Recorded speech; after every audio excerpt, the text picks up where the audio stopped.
काली संध्या संध्या काका पेन है छाती जंत्रणा बस्ता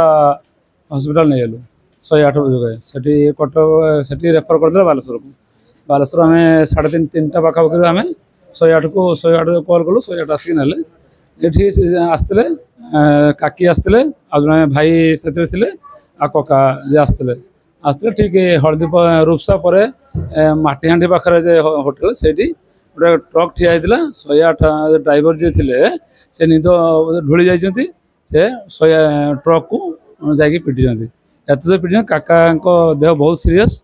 पुत्र समस्त देह सीरीयस काका जी अच्छा से कटक रेफर होती जतीन्द्र सिंह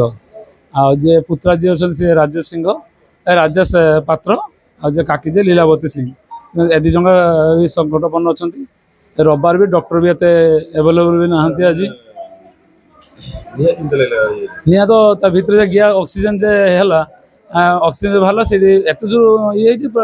सांगे सर्ट सर्किट की पूरा संपूर्ण पूरा जली जाए जी देखले भी मर्मत एत मर्मत दुर्घटना देखले भी कही टोटाल आपणकर ये 3-5 जन रोगी 6 जन थे कटक 2 जन रेफर जे हेल्पर अच्छा आज रोगी काका जी से